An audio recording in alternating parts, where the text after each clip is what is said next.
Hey, what is up guys? Aaron here from A Plus Magic, and today I'm going to be doing my tutorial for my version of the Ambitious Card Routine. Now what I want you to do is go ahead and click on this deck right now so you can go see the performance. I'll go ahead and wait for you to go see it because it's a must see so you know exactly what you guys are learning. So go ahead and click it now. Alright, so I'm going to assume you clicked it, and if you didn't, then oh well. But anyway, I'm going to be using the red Dragonback Bicycle deck. Here we go, guys. I want to try to get this done as quick as possible so you guys don't have to watch like a 10-minute video on how to do this and this thing. So anyway, of course, go watch the performance so you know exactly what you're going to be performing, and let's just get right on into this. So I'm going to go ahead and pick the Ace of Spades just to make it easier.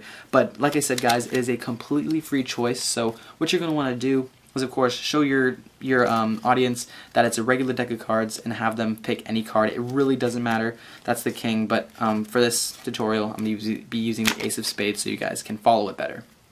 So, let's just say they pick the Ace of Spades. Now, when they're looking at the card or whatever, what you're going to want to do is grab.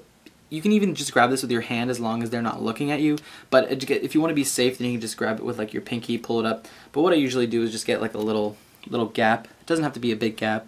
Just something where you can put the card under, but in the front, don't make it like a huge, big thing so the audience can see what you're doing, but just make it small enough of a gap so you have that depth that you need to perform this trick. So anyway, when they're looking at the card, whatever, just get this little break, just like this.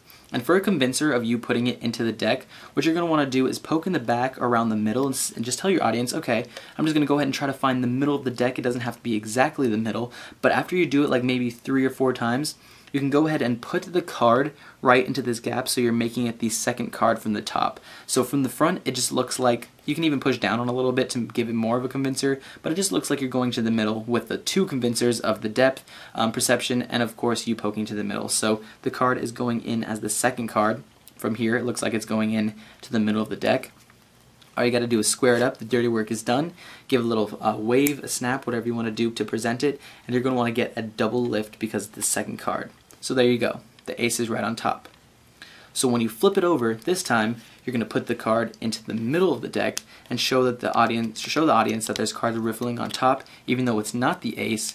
You're going to go ahead and push it in. They think it's the ace. They think it's going right in the middle. Dirty work is done once again. Wave, snap, whatever you want to do to present it, and flip over the top card, and that's their card.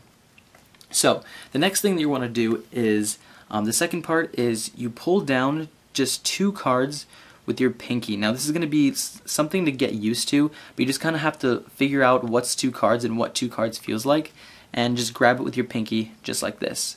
So once you get a pinky break, what you're going to do is come over with your other hand and transfer that break into a thumb break. So you have it just like this. So once you do that, the card is on top just like this. Make sure it's not a big huge break so they can see like the cards that are coming out, but just make it a break, kind of have it towards the audience like so they can't see it. So once you do this, you're going to go ahead and flip this over a little bit so they're just watching it. And what you're going to say is that I'm going to perform something called an up jog. So once you do this, what you're doing is pushing up the card, and at the same time as you flipping it over, you're going to transfer these 2 cards that you have in the thumb break over to the hand that's holding the up jogged card. So you just say, okay, this is an up jog, and once you do this, you grab those 2 cards that you have in the pinky break, and you show their card is the Ace of Spades. Now you have the 2 cards on top of it, and all you're going to do is push these cards down, or push the ace down, and once it goes all the way in, at the same time you want to flip your wrist so it looks like the Ace of Spades is on top, even though you know you have 2 more cards in here. So once you have the 2 cards on top of the ace, what you do is put their card into this side and say, okay, I'm going to put your card into this deck, and then I'm going to grab this deck and put it into this deck, even though you know their card is second from the top. So what you're going to do next is do your little wave, however you want to present it, do a double lift, and show that their card has come back to the top. Once you do that, you just flip it over again, and you say, okay, let's try to do something a little bit more interesting.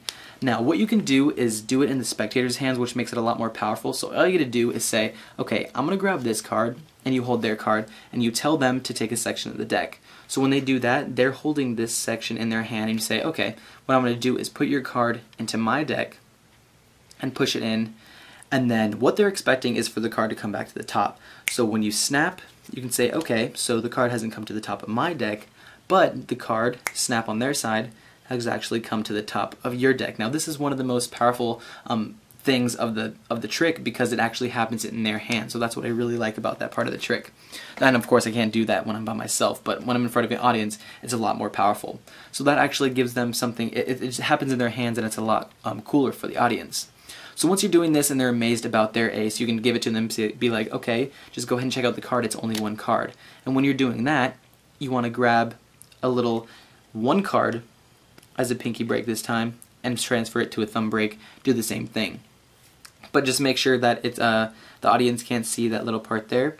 And what you're going to do is do a little swivel cut with the ace on top, just like this, and you say, okay, so the only reason you've been missing parts of this trick is because you've been blinking. Now when you're talking about this, doing the little patter, what you're going to want to do is flip the ace or whatever their card is over a couple times. Now the last time that you do it, what you're going to want to do is when you bring it over just like this, you want to put your hand over this a little bit and just drop that card right on top, so you drop a different card on top. So in fast motion, you can't really see it because you say, okay, so the only reason you've been missing parts of the trick is because you're blinking, and the move just happened right there. You probably didn't see it because you shield it with your other hand. So when you drop off the card like this, you tell them, okay, you put this to one side of your body so they, so they focus on this section, and you can say, okay, you make this really dramatic so they keep your hand or their eyes away from this section. So when you say this, everybody is going to look on this card because you told them that they can't blink, and if they blink they'll miss part of the trick. They will not take their eyes off this card because I don't know what about it, they're just like, they stare at it. So you know this isn't their card. So you just say, okay, I'm going to put it in here. Now what I want you to do is slowly move the card into here. Now once you know all of their attention is fully on here, what you do is grab their card. You can at this point do anything with this card. You can put it in your pocket, you can put it in your mouth, you can put it behind your ear. What I like to do is put it behind the ear because if you put it in the mouth, they can kind of tell that you're talking weird, so they might like not look at it. But what I like to do, like I said, you can put it anywhere you want. I just put it behind my ear. So as they're looking at this card, I put it behind my ear and just put it like that, and you say, okay, what I want you to do is push it in and make sure you see exactly where the card is going. And once they see that, they'll be like, okay, I'm convinced that it's in the middle. You square it up just like this. And you can milk this for all it is, guys. This is one of the best parts of the trick other than everything happening in their hands. So you can do some cuts and you can say, okay, so here we go. All we gotta do is give it a wave and give it a snap once again. Now what they're expecting, of course, is for the card to be on top of the deck. So you can say, well, the card hasn't been, it's not on the top, it's not the second card, or it's not the third card.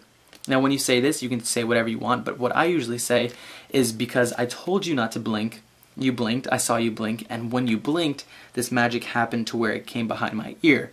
Or you can do your own variation of whatever you want it to do. So be like, oh, when you blinked, I put it in your pocket, or I put it in my pocket, or I put it in my shoe. Whatever you want to do with this card is completely up to you. So anyway, guys, that's the tutorial, guys. So if you need any more explanation, then go ahead and just click back to the video or any parts of the video, because I might have gone a little bit fast, and that's kind of what I was going for, so you guys didn't have to sit through like a 20-minute tutorial on how to do this ambitious card routine.